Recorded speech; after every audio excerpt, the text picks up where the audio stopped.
Well, hello everybody. We are back here with our second week of videos we're calling it the Health Hangouts with Amanda. And the purpose of these videos is to spread strength, hope, and love for those who aren't asking for help, or those who are too afraid to ask for help or don't know how to with everything that's going on and having to isolate, and life is very different these days. And so what we're doing is we're going to post one video per day until we're allowed to go back into the world. So today I have Stacey Sproule with us, and I know Stacey through the Swet Haus. She has been actually, I believe, a member of the Swet Haus since the opening, right? And yeah, and then she came on as an instructor in the last year, and it's just been really neat to get to know Stacey. So I've invited Stacey to come and chat with us to share what she's doing and to cope with everything, how she's helping herself, her loved ones, and anything she's doing for her community and friends and whatnot. So Stacey, if I'm going to hand it over to you to introduce yourself, and then we'll just have a chat. Okay. Welcome. Good morning, good afternoon, or good evening, depending on when you're joining with us. I'm so pleased to be able to come online with you today and give you an explanation as to how I'm coping.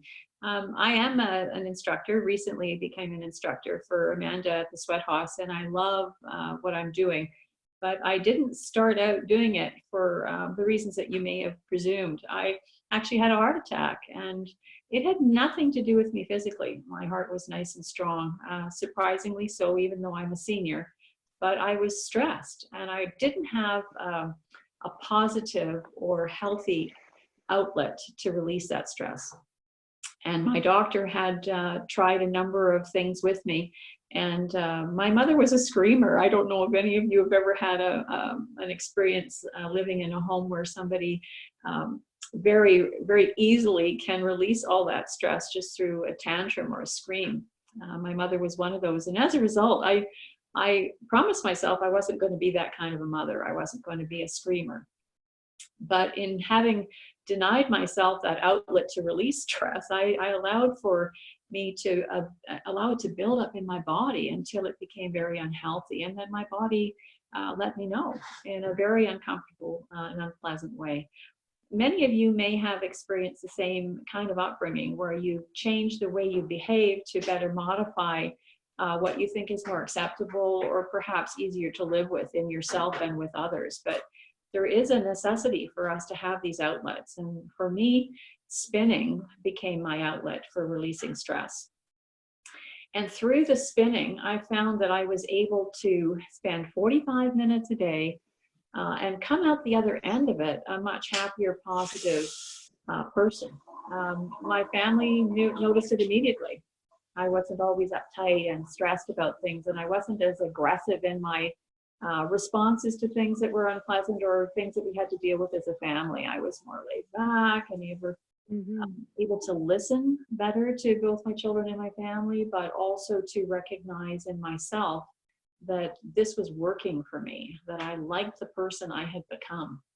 And after 4 years of learning how much it benefited me, I was asked if I'd be interested in becoming an instructor, and I jumped at the opportunity because I'm a senior and I thought it was an opportunity for me to share more than one thing, not just that it's a great way to relieve the stress in your life through physical activity, but to allow for other seniors to recognize that this is a form of release that you can do for the rest of your life, and it has benefits that go far beyond just managing stress. It allows you to physically become stronger, and as you become stronger physically, you start to recognize that your physical strength is often matched by your mental ability. And what's amazing about that is I thought at my age I would come to plateaus or walls in my workout where I would not be able to, they weren't going to be insurmountable every time. But what I've discovered in the long term is that not only building up an ability to release the pent-up stress in my life, and we all have them, I was able to develop an understanding of how physically strong I am, not only physically strong, but mentally strong. So even in my classroom situations where I'm instructing or facilitating a spin class with others, and I have 15 people maybe in front of me who work out at completely different levels. I don't know everybody's story necessarily, but what I see in them is common, that they're there to do exactly what I'm doing, to build up their bodies, build up their mental intuitivity and their physical strength. And the benefits for all of them have become immeasurably more important now when we are unable to spin together as a family, and it is more like a family than it is just an instructor relationship with clients. We're all dealing with this very differently. The COVID-19 has robbed us of not just our ability to work out with familiar faces and help to encourage them to work harder, longer, stronger, and get rid of all of that pent-up stress that right now in our lives is really insurmountable. Every day, the radios, the TVs, even the conversations with your friends are overrun with COVID-19. And most of the conversations lean heavily towards the negative effects of what COVID-19 is doing to our lives and to our communities and to our countries. And so at this time, when it would be most beneficial for us to be able to really share a good workout together, we have to come up with alternative tools to help us deal with this. And so what I was asked, I thought today to do was to give you an example of what I'm doing when I don't any longer have that stress relief that was so important to my own physical and mental health. So I think I've always been a wee bit of a lone wolf anyways. I'm a safety advisor in the forest industry, and therefore I've often been reviewed as an unwelcome person on a work site. They often confuse me with a work safe BC inspections officer. And although we work collaboratively with them for the same end goal, which is to prevent harm to workers on any work site, it can also mean that I bring with my appearance on any workplace a level of anxiety, and I raise that up with the workers that I'm dealing with. I may be there to project and provide and assist them in making their workplaces safer, but my presence alone is difficult for them. So what I have always done is I've always looked at my world in boxes. So I have my WorkSafe platform box where I am a safety advisor, and I'm there to help provide guidance and instruction to people on how they can improve their workplaces and make them safer for everybody.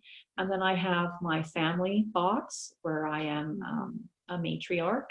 I'm one of many children. I have nieces and nephews, and we have grandchildren now in our family. I am a facilitator of a spin instruction class. I am a person who has hopes, loves, desires, and experiences uncertainty at this time, just like you. And I work with each of these boxes individually, but I visit each box daily, and I ensure that the box doesn't get to the point where it overflows or explodes. And by doing this, I maintain a comfortable level of understanding of how I'm coping in each of these different areas in my life. And I don't allow any one of them to take precedent over another. So I have the boxes that bring me joy, like spending time with my girlfriend Mary across the street. We have what we call social distancing parties where we stand out on her deck and we dance to the playlist that I make up in my spin class. And we often have the odd beverage with that too, but we're very responsible in that because we're both a little bit older and we love our early mornings. That's one of my boxes, is the time that I spend with myself, by myself, in the wee early hours of the morning before the light first appears. So I'm hoping that with you, you would also understand that with each of these boxes, I'm able to manage and control the different aspects of my life. And at this time, I think in all of our lives, my box that overflows most rapidly, most repeatedly throughout any given day is the one for anxiety and the things that I fear. And I think that's because we're all entering into a time of unprecedented or lack of knowledge. You know, COVID is new to us as a world. And we are just an animal, as any other animal, unable to predict the future. And therefore, we rely on the media to provide us with what we hope will give us the coping tools, but maybe not necessarily always the coping tool that works best for each and every one of us. So now more than ever, we need to find a way to sort of express and release that tension. And physical activity is always a great opportunity. And now that the sun is starting to show more and the days are a little bit longer, we went for an 8-kilometer walk yesterday. And we just, we walked at a physical distancing from one another. There was a group of 3 of us. And it was awkward when we had to cross or pass people on sidewalks. People had to step into the garden or step out onto the road when it was safe to allow everybody to pass. But it was an opportunity for all 3 of us to get out, fresh air. All of us are dealing with the same stress as you are in regard to social isolation. And even though it was difficult to talk with a strong wind, we managed to communicate for the full 2 hours that we were out walking around, and came home much more relaxed and much more readily accepting of the continuation of that uncertain news that we hear and receive every day. And I think that's my message. I don't know, Amanda, does that work for you, dear? Oh, I think it's beautiful. You're so well spoken. I can tell that you instruct, like you very beautiful on a screen, and you know, you're very good at this. I'm very new at this. This is like, you know, video 8 for me in my entire life. So I've just always avoided speaking in public or kind of, so I'm just in awe. I'm just kind of watching how you're presenting yourself. It's very beautiful. I'm actually sitting on my hands. I tend to have what we call, happy hands. You know, we all talk with our hands. That's right. So I have to. But I was told once. I remember this is many years ago. My father said, "Why don't you become a air traffic controller?" And I was just like, "Why?" And he said, "Because I think you could do it." So there was an exam being held downtown in Victoria, and I drove down and I took the exam. But before they allow you to sit for the exam, you have to sit for a 6-panel interview, and they tape record you. And the tape recording indicated that I had twitches. I mean, as we all do, right? Yeah. So, and I actually had the happy hands thing going on a lot of the time. So I remember after having been allowed to review the video, to manage my hands whenever I'm on screen now is something I've had to do, because otherwise they're either in my face or covering my face or waving around, flailing around in the screen. Well, you're doing a great job, and I'm working on that also, because I'm very animated with my hands when I talk. So, yeah, I want to say, and you know me pretty well. Like we've had many conversations at the studio. So yeah, I appreciate your message, and I went for a walk the other day after being quarantined for 15 days, and it was the same thing. I was with one other person, and we were keeping our distance, and then this family would show up on the path, and then one little kid is on this bike, and I mean, it's super cute, this family and this little kid just can't really control. I don't know how old he was, 3 or 4, I don't even know, and he couldn't really control the bike very well.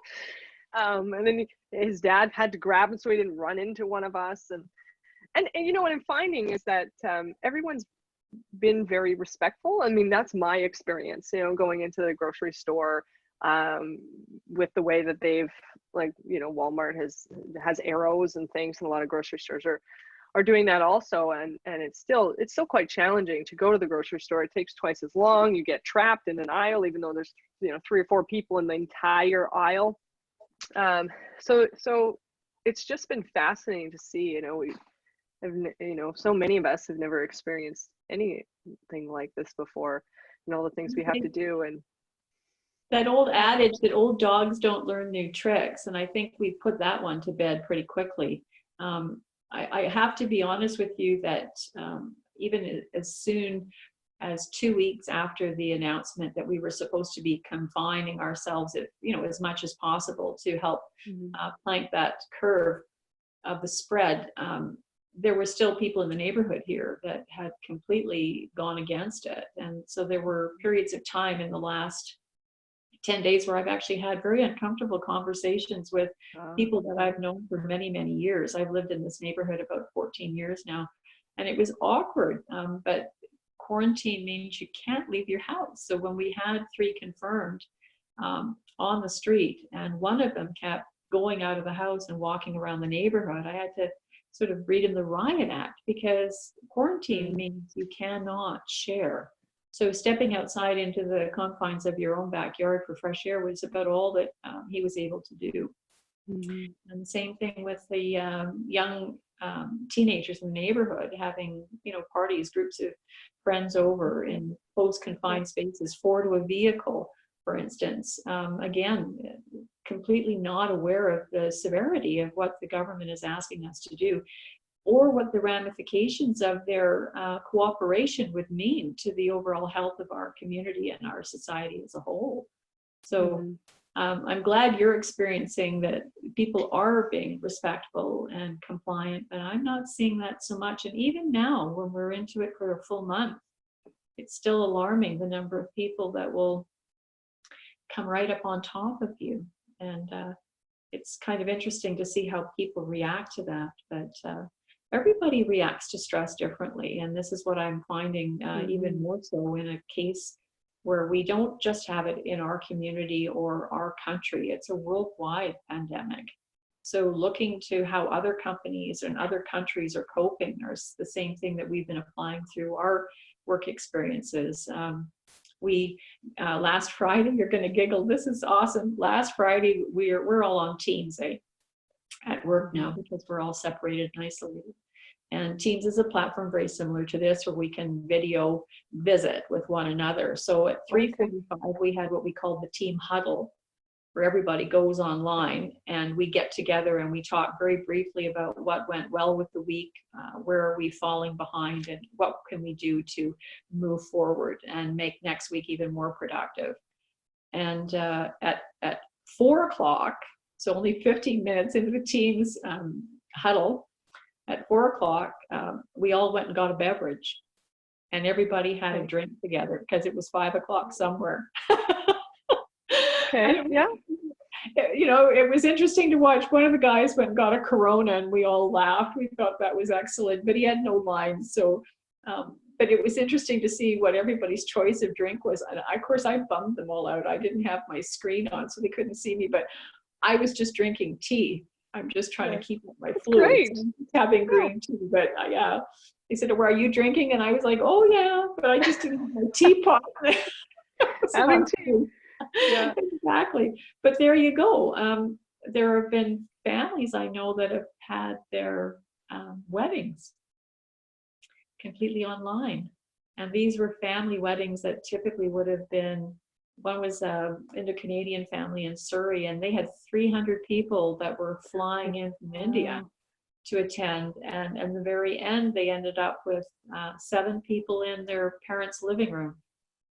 And but they wanted to get married. It was their choice to continue and move forward with it. And I think all of us have to remember that this is just temporary, that the measures that we take right now will ensure that we'll have a great summer, and we'll get back to perhaps not the same amount of social contact that we had before, because I think there will be some forward changes in the way that we do get together as groups, and the amount of touching and holding that we are all so missing now.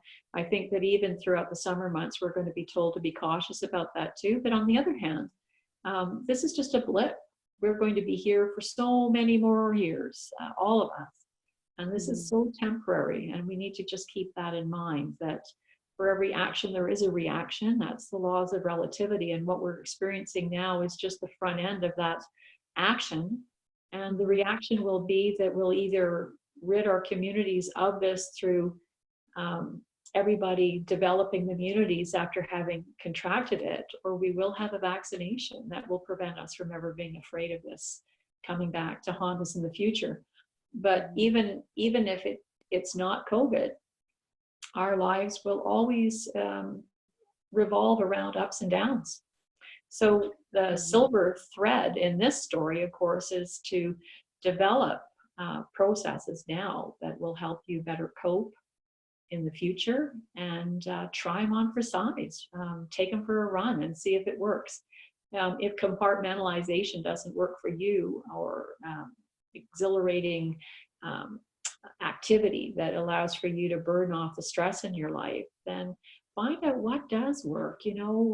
Petting your cat, very therapeutic. Digging in the dirt is one of the things Saskia would tell you. It's what's saving her right now. She's planting a vegetable garden. She's got her garden already top dressed and ready to go with, I think she planted something like 180 bulbs. Oh, great.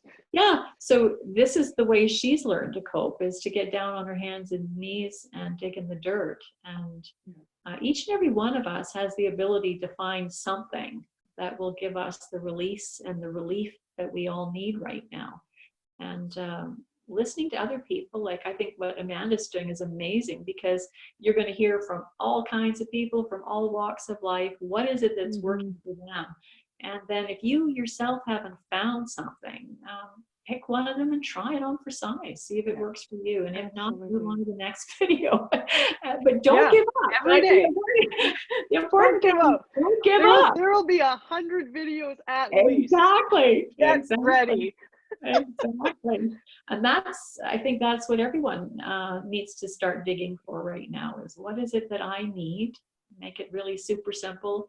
What, cut the page in half, one column. What is it that I need? And how do you think I can achieve that? Like, what are the processes that I should try to achieve that, and start small. And I've always said, make sure that whatever you challenge yourself with are increments small enough that you will be successful some of the time.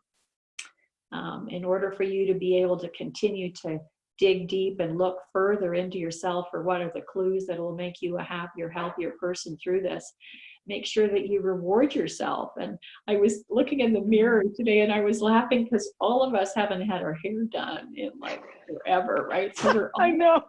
The new look is, for me, is going to be like a big gray stripe right down the center of my head, but it'll probably become fashionable because everybody else will be in the same and you can laugh about it, right?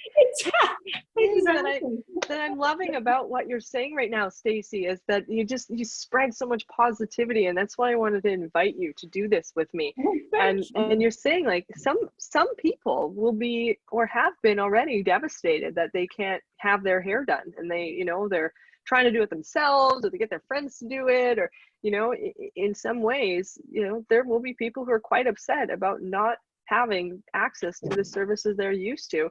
And what I saw right there and what you said was like, this is okay.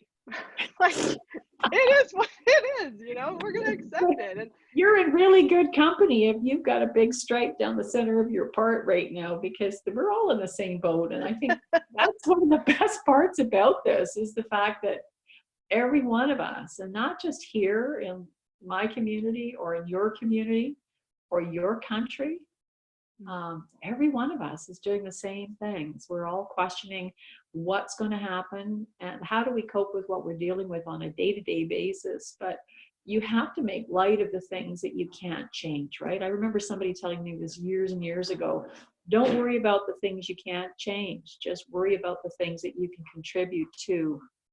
And I think that's an important lesson to keep in mind right now, because COVID-19 does not leave any of us unscathed. And even communities throughout the world that are on the recovery end of this disaster are still continuing to educate us so that they at least are able to provide us with some general understanding of where we're going, because we've just entered this.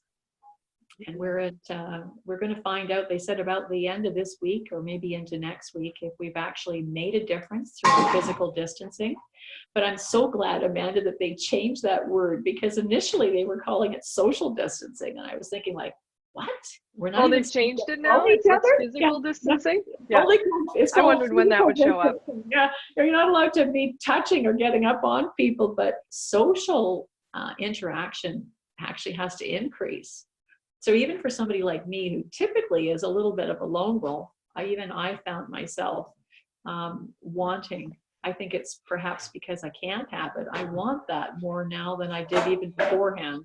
So even if I'm not a social butterfly, there are moments now where I want to be that social butterfly, and it's probably because I can't. So I'm safe. I don't have to change my spots, right? Yeah. And you know, I think about what I've heard some other people talk about too, and even you've mentioned this around the beverages that you were having with your team, right? And people are like, I was invited by 2 friends to have dinner with them via Zoom, and we cook the same thing and we have dinner together with the computer on the table, you know, and we still get to enjoy each other's company. We are able to engage in conversation that we would engage in if we were together at the same table. And although, like, for those of you out there who are saying right now, like, it is not the same, like, how can you say that that's, you know, but it is the best we have right now. And so it's not the same, it's just different. And yeah, but different doesn't have to be bad. You don't have to expect, because it's not the same, that it's not going to be just as meaningful. I mean, imagine, if you will, if all 3 of you made the same meal, and how different each of one of you would have made it, you know. So somebody's potatoes might be more crunchy, or, you know, I had to add more salt. I don't know, there wasn't enough salt. But I mean, at least you're exchanging information. And like you said, Amanda, you're sharing things that you normally probably would never have discussed at the dinner table if you were together. But the fact that you all 3 made such an effort to create the same environment in 3 different homes, I think is amazing. I think that just goes to show the strength of your friendship. Yeah, and even one of the counselors on the strength counseling team said to me today, she said, well, we played games. Like, we had a group of 8 of us, and we played for 4 hours or something. And it was just this game. I really want to find out exactly what it is. I'll have to ask her, because I would love to try it out. And then I'll be sure in another video to share, like, what the game was. But it's like, it's all like digital charades and different things. And she said it was so fun, and they just, for hours and hours. And then the following weekend they played again for 3 hours with a group of different people. And it's like, even though this is really challenging, there are silver linings everywhere. Absolutely. And so we just have to look and listen. And like what Stacey said earlier, if you don't know what to do, listen to a video and pick something and try something. If you don't like it, skip to the next day, right? Because Stacey's right.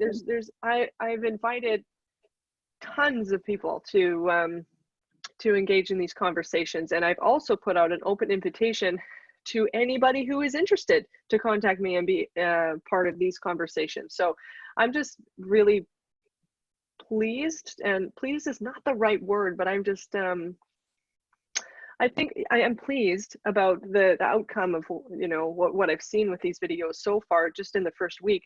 But I'm also humbled by the fact that people are interested to share in what this vision is about.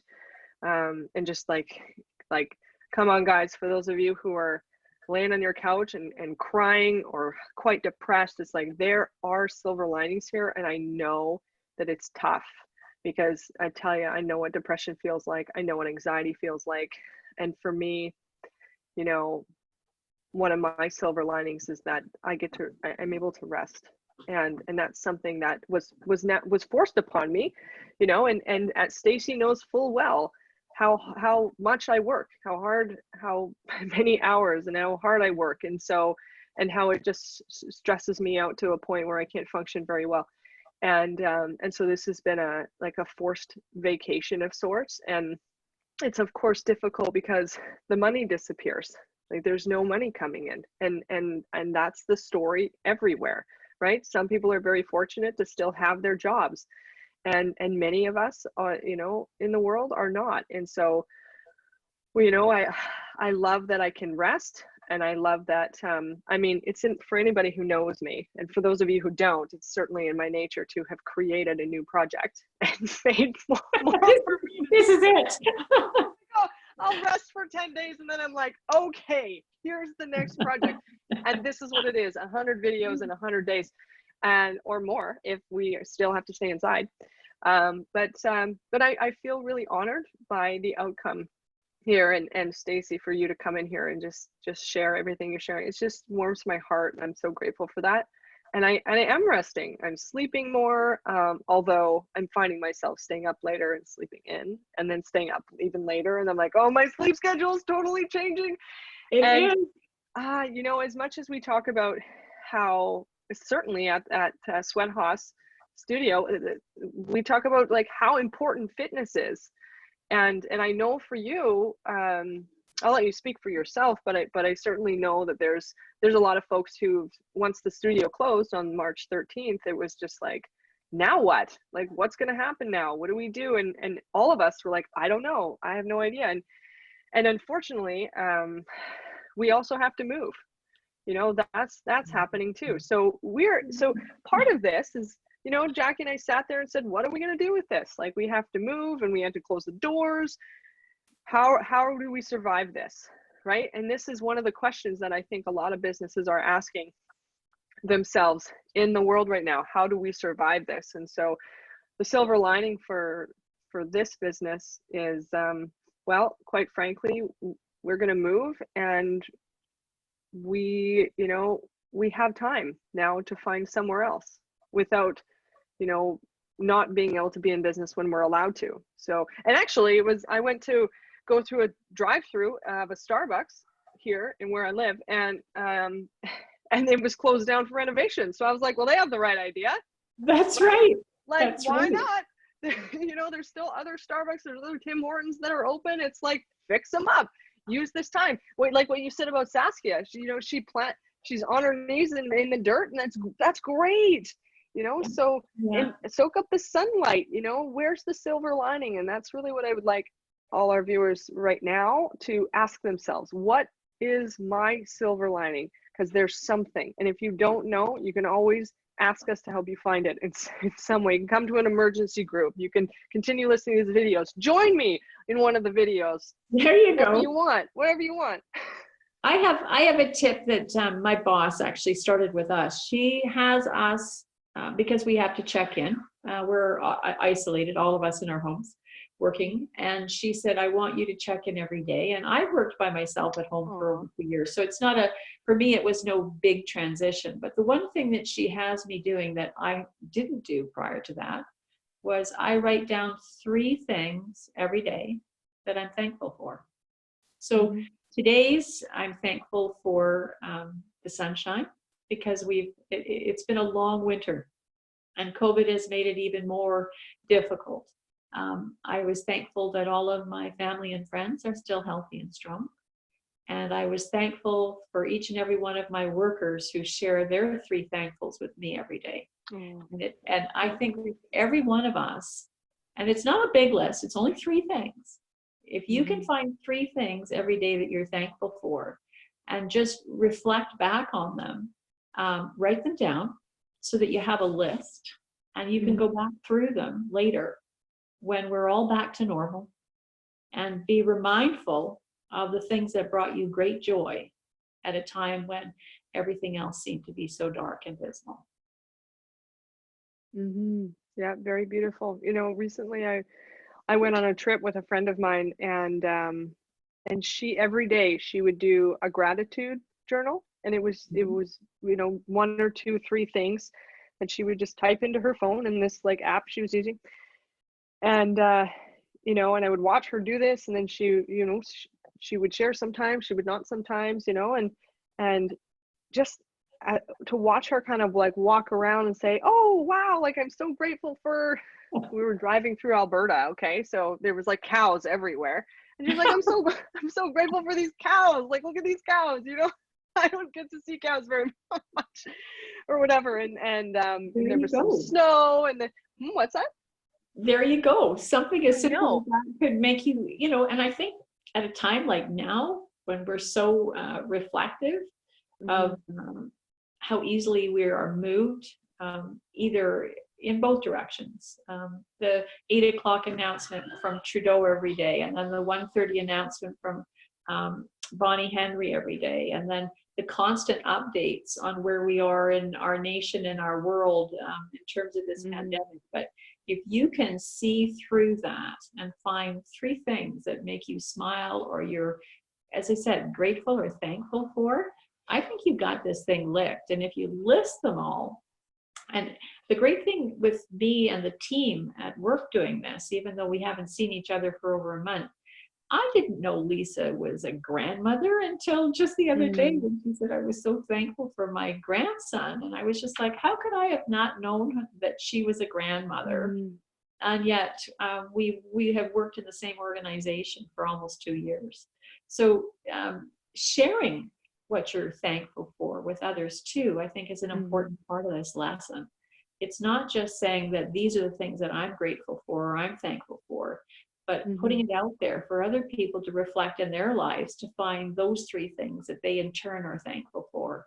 And I think if we spread this kind of love around of the things that make us feel good and whole and healthier as we walk through these next several weeks of COVID, I think we'll all come out at the end a better person. And I don't think it would be something that I'm going to stop. As a matter of fact, I'm going to continue to do this, because when I look back on my list of thankfuls, I get a really warm feeling. And when I look back on what my coworkers have written, it just multiplies that. So don't keep those things to yourself. Share them with others, because you don't know how much a difference it could make in their life to think differently about something that they had overlooked in their own. Well, and in addition to that, what I love about what you're saying is that there's also like this, the cumulative effect that happens when you spread the love that way. And when I was talking about being in Alberta, what I found by the end of the trip, which was about 3 weeks long, when I got home, or even near, closer near to the last third of the trip, I was doing the same thing she was doing. I was like, oh wow, I'm really grateful for this thing, or the blue sky, or the fact that we can pay for gas, or that we get to go on a road trip, or that we get to listen to music and have wonderful conversation and enjoy each other's company and be free and yada yada yada, like all the things. And so it's cumulative. So when we share and we allow others to share with us, and we spread the joy, it actually just compounds on top of itself. And this is what part of the reason we're doing these videos in the first place is because depression is also compounding. Yeah. So, and anxiety. So it's like we call this like the power of attraction, or the law of attraction. It's like what you think about, you will manifest in the world. And some may not believe that, but I certainly appreciate that theory. And so I know that even for myself, and Stacey, I wonder if you can speak to this, that when we are feeling anxious, then we may do things to try to control so we don't feel anxious, which may in turn cause us to feel more anxiety. And the same with depression. We lay on the couch for 1 day, 2 days, 3 days, 7 days, and then now we really don't want to do anything, and we're just depressed. So it's all cumulative. It just depends on the decisions that you make with the time that you have. Well, I've made myself a promise that I'm not going to live in my pajamas, for instance. I'm still going to get up. I'm still going to let the dogs out and feed them. I'm still going to wash my face, have a shower, put on clean clothes, a little lipstick, a little, blush. I try to make every day as routine as it was before. I haven't allowed myself to sort of slip into not doing what I did before, because I believe that this is, it could just be me, but the way I cope, I'm going to be set up for success when we come out at the other end. I'm not going to, I'm still going to bed at between 8:30 and 9 o'clock. I'm still getting up between 5 and 5:30. I have tried to maintain some normalcy to my existence, even though the rest of the world is going crazy outside my door. I probably spend more time cleaning than I've ever done in my life, and I hate cleaning. I bet there's a lot of you that feel that way. But at the same time, I've learned to really appreciate a really clean bathroom and an uncluttered kitchen. So there you go. Those are my silver linings from a time where I've learned to, I won't say love housework, but I've learned to appreciate the efforts that I make more now, because I spend a lot more time in the house and looking at the clutter, and that's like spring cleaning is upon us now, and I've seen and taken it even beyond that. So I think for those of you that find yourself getting caught up in the darker side, try to remember what it was like before, and try and emulate that until we come out the other side. So still keep to your routines, still do the things you love to do, but share them with people now, either electronically or online like we're doing now. Reach out and touch people by phone. I sent cards, physical cards in the mail the other day, because I thought, when was the last time anyone had actually ever seen my handwriting? It was and to write a card out and to do it in longhand, and then to have to make my way to the post office and post it. It took all day. It filled an entire day just to send a handful of cards out. But I really stopped and I thought about every word I wrote. And I think if I was to receive something like that back in the mail, it would be much more meaningful to me than just to text somebody or hook up online, Skype them. So that's how I'm trying to cope and reach out to people that are distant from me. I'm hoping that they will receive these and understand the importance that I placed upon buying a card and filling it in and writing it in longhand. And one of them, I actually had to add an extra sheet of paper, because we normally don't communicate except at Christmas time. So it was like in lieu of the Christmas letter, you're getting a great big long letter from me in the middle of March instead. But neighbors, same thing, stay in touch. I think I've talked to people in my neighborhood. As I said, I've lived here 15 years, but I think I've talked to many more of them now in the last month than I ever did before. And that's because each and every one of us is starved for a little socialization. And even though we're distanced at the end of the driveway as they walk by with their dog, everybody's making a concerted effort to reach out and check in with one another. And I think as animals, we're quite complex. We were definitely built for this. We can do this. And it's just the level of positivity that you carry throughout it that will make the outcome either something that you will have learned from and changed your life to embrace, or that you'll be fearful of. And I don't think there's any reason for us to fear this. I think we will get through this. We will get through, the majority of us will get through unscathed. And in the interim, we can reach out and help those people that are struggling more with it than others. Those of us that are stronger and able to cope better need to reach out to people that don't have those skills in place right now and help them develop them.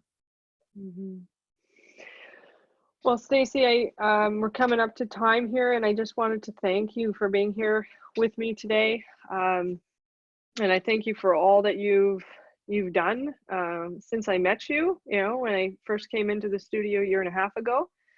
And you've really been a blessing for me in my life. And I won't speak for anybody else, but for that studio as a whole. And despite the challenges of what we're faced with now and having to find a new location and move everything and repaint and all of that, it would be one of the first ones I call to say, well, come and join us, right? We're going to do it. And we're going to do it. We, a year from now, we're going to look back at this and we'll go, do you remember when? Oh, yeah. Hopefully, with that comes a lot of the positivity that we are going to carry through our lives as a result of this experience. And your family, the Swet Haus family, and everybody out there needs to recognize that this is just temporary. And we're going to come back like a phoenix, every last one of us, bigger, better, stronger than we were before we entered this tube.